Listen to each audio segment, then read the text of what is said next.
a 1776. Let's go. Milestones in the history of U.S. foreign relations have been retired and is no longer maintained. For more information, please. Okay. The Declaration of Independence, 1776. By issuing the Declaration of Independence, adopted by the Continental Congress on July 4th, 1776, the 13 American colonies severed their political connections to Great Britain. The Declaration summarized the colonists' motivations for seeking independence. By declaring themselves an independent nation, the American colonists were able to confirm an official alliance with the government of France and obtain French assistance in the war against Great Britain, because they were coming to take the guns.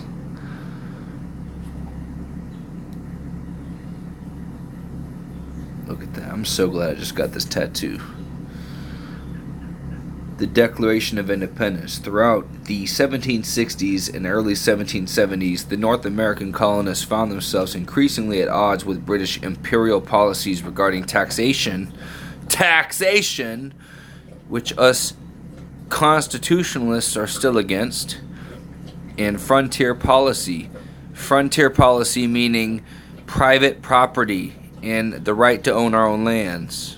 Still, to this day, the communists are coming to try to take our lands. That's no cap. When repeated protests failed to influence British policies and instead resulting in the closing of the Port of Boston and the declaration of martial law in Massachusetts, the colonial governments sent delegates to a Continental Congress to coordinate a colonial boycott of British goods. When fighting broke out between American colonists and British forces in Massachusetts, the Continental Congress worked with local groups.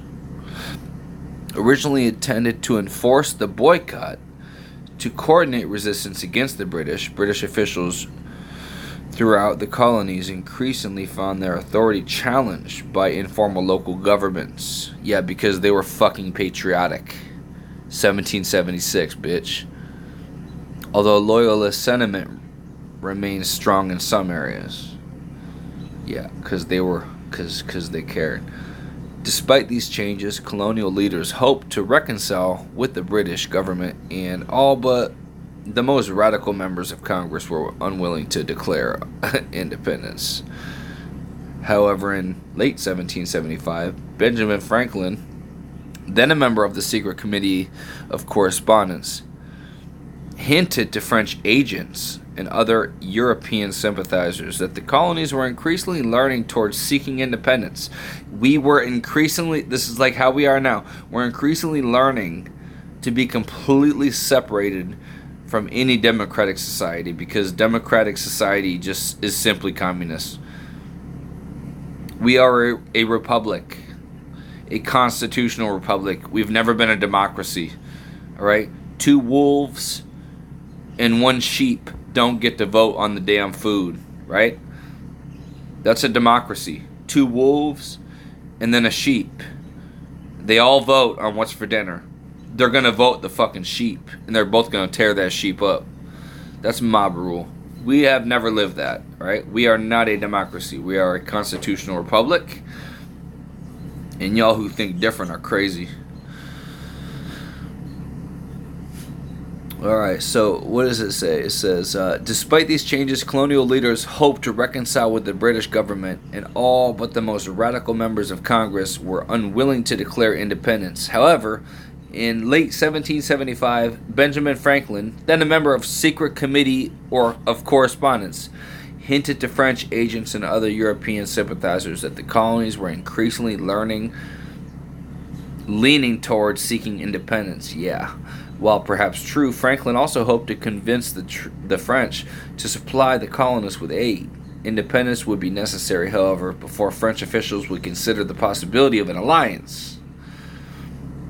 Throughout the winter of 1775 to 1776, the members of the Continental Congress came to view reconciliation with Britain as unlikely. and independence the only course of action available to them.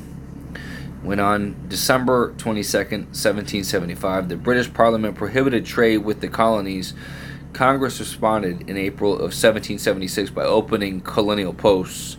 This was a major step towards severing ties with Britain. The colonists were aided by the January publication of Thomas Paine's pamphlet, Common Sense, which advocated the colonies' independence and was widely distributed throughout the colonies by February of 1776. Colonial leaders were discussing the possibility of forming a foreign alliances and began to draft the model treaty that would serve as the basis for the 1778 alliance with France. Leaders for the cause of the independence wanted to make up certain they had sufficient congressional support before they would bring in the issue on the vote. On June 7, 1776, Richard Henry Lee introduced a motion in Congress to declare independence.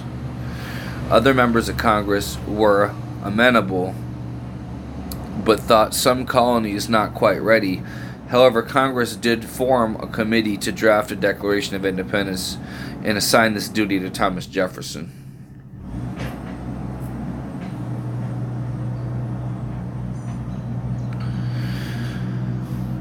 Benjamin Franklin and John Adams reviewed Jefferson's draft.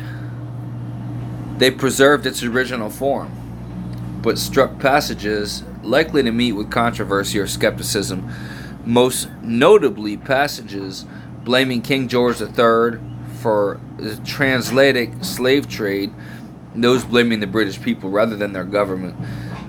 The committee presented the final draft before Congress on June 28, 1776, and Congress adopted the final text of the Declaration of Independence on July 4th.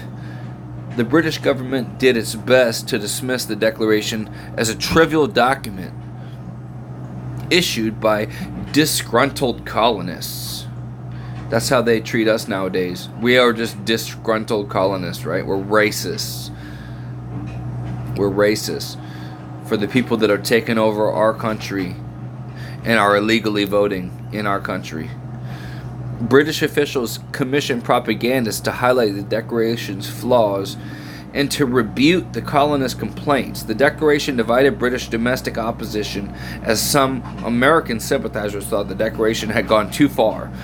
But in British-ruled Ireland, it had many supporters. Well, we aren't in British-ruled Ireland. We are in America, cunts. So fuck y'all. The Declaration's most important diplomatic effect was to allow for recognition of the United States by friendly foreign governments. The Sultan of Morocco mentioned American ships in a consular document in 1777, but Congress had to wait until the 1778 Treaty of Alliance with France for a formal recognition of the U.S. independence. The Netherlands acknowledged U.S. independence in 1782. Although Spain joined the war against Great Britain in 1779, it did not recognize U.S. independence until 1783 Treaty of Paris, under the terms of the treaty which ended the War of the American Revolution. Great Britain officially acknowledged the United States as a sovereign and independent nation. 1776. I love y'all. 1776, baby.